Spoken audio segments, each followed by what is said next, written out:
Hello friends, మీరు ఎంతగానో ఎదురు చూస్తున్న CP gate first phase seat allotment అయితే అయింది ఇప్పుడే.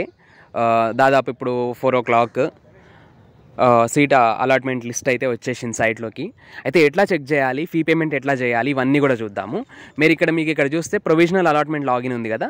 సో మీరు ఇక్కడ లాగిన్ అయితే అంటే మీ హాల్ టికెట్ నెంబరు, ర్యాంక్, అట్లాగే పాస్వర్డ్తో మీరు లాగిన్ అయితే మీకైతే న్యూ పేజ్ ఓపెన్ అవుతుంది. సో ఇక్కడ మీరు హాల్ టికెట్ నెంబరు అట్లాగే ర్యాంక్తో లాగిన్ అవ్వాలి. లాగిన్ అయిన తర్వాత మీకు ఎక్కడ సీట్ వచ్చింది, ఏంటి, సెల్ఫ్ ఫైనాన్స్లో వచ్చిందా, రెగ్యులర్లో వచ్చిందా, ఎంత ఫీ పేమెంట్ చేయాలి అన్నీ కూడా చూపిస్తుంది మీకు డీటెయిల్స్. అవన్నీ ఒకసారి మేము క్లియర్గా చూపించే ప్రయత్నం చేస్తా. ఇట్లా మీ హాల్ టికెట్ నెంబరు, అట్లాగే మీ పేరు, మీ rank, date of birth, caste. ఇక్కడ మీరు చూడండి ఇన్కమ్ లోవర్ అని ఉంది. సో ఇన్కమ్ మీకు కూడా లోవర్ అని ఉందా లేదా, ఇన్ కేస్ మీకు ఇన్కమ్ హయ్యర్ ఉంటే ప్రాబ్లం అవుతుంది. కాబట్టి ఈమెయిల్ చేయండి, ఈమెయిల్ సపోర్ట్ ఉంది కదా. సో వాళ్ళకి మెయిల్ చేస్తే మీ ఇష్యూని అయితే సాల్వ్ చేస్తారు. ఇక్కడ చూడండి ఒకసారి, ఈ క్యాండిడేట్కి 82 ర్యాంక్ ఎంఏ ఇంగ్లీష్ ఎక్కడ సీట్ వచ్చిందని చూస్తే అలాటెడ్ కాలేజ్ అయితే మనకు Osmania university arts college, Osmania university. Course ఏంటి, MA English. Allotted category self ఫినాన్స్లో సీట్ వచ్చింది. సో ఇదన్నమాట, మీకు ఏ క్యాంపస్లో సీట్ వచ్చింది, ఏ కేటగిరీలో సీట్ వచ్చింది, అంటే రెగ్యులర్లోనా, సెల్ఫ్ ఫినాన్స్లోనా అనేది చెప్పేసి ఇక్కడ మనకు చూపిస్తుంది. అయితే ఒకసారి ఇన్స్ట్రక్షన్స్ చూద్దాం. మనకి ఇక్కడ ఫస్ట్ ఇన్స్ట్రక్షన్ చూడండి, amount shown against the entry total fee payable. అంటే టోటల్ ఫీ పేయబుల్ అని ఉంటుంది అన్నమాట. అక్కడ మనకి ఎంత అమౌంట్ చూస్తే అంత అమౌంట్ మనమైతే పే చేయాల్సి ఉంటుంది. అండ్ ఈ SC, ST, BC, EBC, PH categories వాళ్ళకైతే ఫీ రియంబర్స్మెంట్ వస్తుంది. సో ఒకవేళ మనం పెట్టిన ఏ డాక్యుమెంట్ అయినా తప్పు అని చెప్పేసి if we're not eligible for fee reimbursement అని అంటే అప్పుడు మనకు ఫీ రియంబర్స్మెంట్ రాకుండా క్యాన్సల్ అయితే చేస్తారన్నమాట తెలంగాణ గవర్నమెంట్. అండ్ అంటే non eligibility for reimbursement. So అట్లాంటప్పుడు అయితే మనకు ఫీ రియంబర్స్మెంట్ రాదు. ఇప్పుడు ఇక ఇన్స్ట్రక్షన్స్ చూస్తే మనకు ఫస్ట్ ఇన్స్ట్రక్షన్ ఏంటి అంటే, ఇదైతే ప్రొవిజనల్ అలాట్మెంట్ అన్నమాట. అంటే ఇది టెంపరీ అలాట్మెంట్ మాత్రమే. మీరు ఎప్పుడైతే ఈ పేమెంట్ చేసి, అంటే ఆన్లైన్ పేమెంట్ చేసి తర్వాత ఆఫ్లైన్ కౌన్సిలింగ్ అటెండ్ అవుతారో అప్పుడు మాత్రమే మీకు సీట్ అనేది టోటల్గా ఇంకా ఫైనల్గా కన్ఫర్మ్ అయినట్టు అన్నమాట. ఇక సెకండ్ ఇన్స్ట్రక్షన్ చూసినట్లయితే సెల్ఫ్ రిపోర్టింగ్ సిస్టమ్. మీరు ఏం చేయాలంటే సెల్ఫ్ రిపోర్టింగ్ చెక్ బాక్స్ ఉంటుంది, దాని మీద క్లిక్ చేసి తర్వాత పేమెంట్ చేయాల్సి ఉంటుంది. ఆ పేమెంట్ చేస్తేనే, ఆ 800 రూపీస్ పేమెంట్ చేస్తేనే మీకైతే ఈ సీట్ అనేది కన్ఫర్మ్ అవుతుంది అన్నమాట. ఆన్లైన్లో మీరు కన్ఫర్మ్ చేసుకున్నట్టు. పేమెంట్ ఎట్లా చేయాలి అంటే నెట్ బ్యాంకింగ్తో చేయొచ్చు, క్రెడిట్ కార్డ్తో, డెబిట్ కార్డ్తో చేయొచ్చు. మీరు మ్యాక్సిమం డెబిట్ కార్డ్తో చేయండి, క్యూఆర్తో అయితే చేయకండి. అండ్ మనం ఎప్పటి వరకు పేమెంట్ చేయొచ్చు అంటే 13th సెప్టెంబర్ వరకు మనం ఆ రోజు 13th నాడైనా చేయొచ్చు, లేదా 13th ముందైనా మనం పేమెంట్ అయితే చేయొచ్చు. సో మీరు పేమెంట్ చేసిన తర్వాత అక్నాలెడ్జ్మెంట్ కార్డు వస్తుంది, దాన్ని డౌన్లోడ్ చేసుకొని కాలేజ్లో సబ్మిట్ చేయాల్సి ఉంటుంది. ఇంకొకటి, మీరు ఆఫ్లైన్ వెరిఫికేషన్కి వెళ్ళినప్పుడు, ఆఫ్లైన్ కౌన్సిలింగ్కి వెళ్ళినప్పుడు మీ టీసీ అనేది, ఒరిజినల్ టీసీ అనేది ఇన్స్టిట్యూషన్లో మీకు ఎక్కడ సీట్ అయితే వచ్చిందో అక్కడైతే సబ్మిట్ చేయాల్సి ఉంటుంది. అండ్ అక్కడ మీకు జాయినింగ్ రిపోర్ట్ ఇస్తారు, అట్లాగే ఈ ఫీ ట్రాన్సాక్షన్ రిపోర్ట్ ఏదైతే ఉందో అది కూడా మీరు సబ్మిట్ చేయాల్సి ఉంటుంది. సో ఇప్పుడు ఎవరికైతే రెగ్యులర్లో కానీ సెల్ఫ్ ఫైనాన్స్లో కానీ సీట్ వచ్చిందో వాళ్ళు 800 రూపీస్ పేమెంట్ చేయాల్సి ఉంటుంది కదా. సో 800 రూపీస్ మీరు వన్స్ పేమెంట్ చేసిన తర్వాత మీకు ఆ సీట్ వద్దు అనుకుంటే, నేను ఆఫ్లైన్ రిపోర్టింగ్ చెయ్యను అనుకుంటే ఆ అమౌంట్ అయితే వాళ్ళు రీఫండ్ చేయరన్నమాట. సో అంటే you will lose that amount అన్నమాట. రీఫండ్ పాలసీ ఏం లేదు ఆ 800 రూపీస్కి అయితే. And limited seats for boys అని చెప్పేసి, గర్ల్స్ అని చెప్పేసి ఇక్కడ ఇన్స్ట్రక్షన్ ఉంది. అండ్ అప్లై చేసుకున్న వాళ్ళందరికీ కూడా, అంటే ఎవరైతే హాస్టల్ అప్లికేషన్ పెట్టుకుంటారో వాళ్ళలో చాలామందికి, మ్యాక్సిమం మెంబర్స్కి హాస్టల్ సీట్ అయితే అలాట్ చేస్తారు. అండ్ హాస్టల్ సీట్ ఎట్లా అప్లై చేసుకోవాలి అనేది కూడా మనం వీడియోస్ చేద్దాము. అండ్ అప్పటివరకు మన ఛానల్ చూస్తూనే ఉండండి.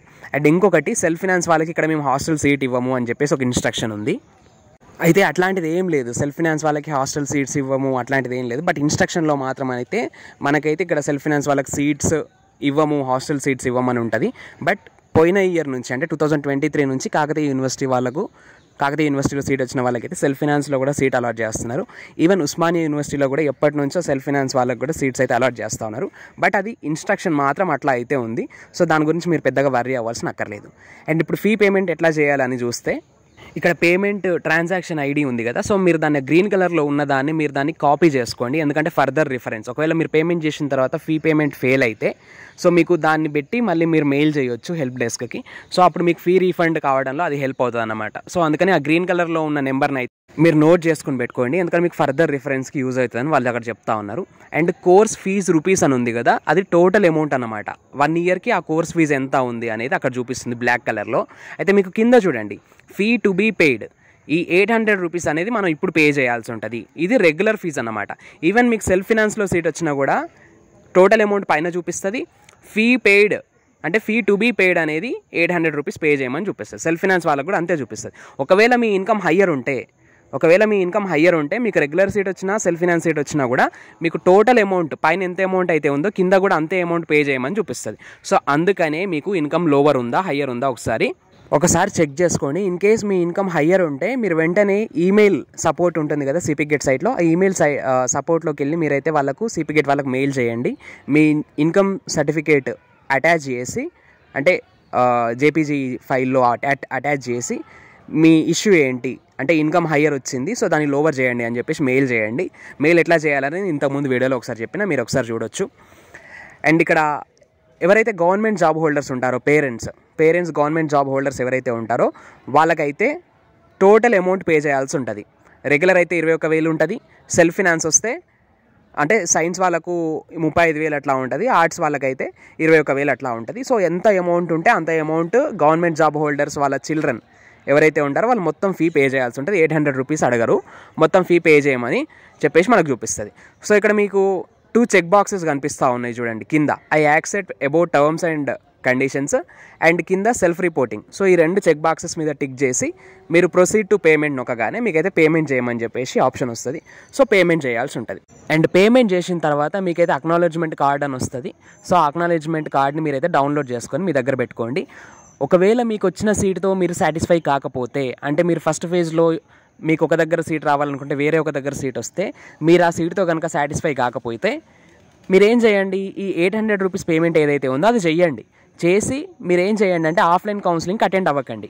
ఆఫ్లైన్ కౌన్సిలింగ్కి అటెండ్ అయితే మీ ఒరిజినల్ టీసీ మీ ఇన్స్టిట్యూషన్ వాళ్ళు తీసుకుంటారు కాబట్టి సో మీరు మళ్ళీ సెకండ్ ఫేజ్ వెబ్ ఆప్షన్ పెట్టుకుంటే అప్పుడు మీరు మళ్ళీ అక్కడ సీట్ వస్తే ఆఫ్లైన్ కౌన్సిలింగ్ అటెండ్ అవ్వాలి కదా సెకండ్ ఫేజ్లో కూడా.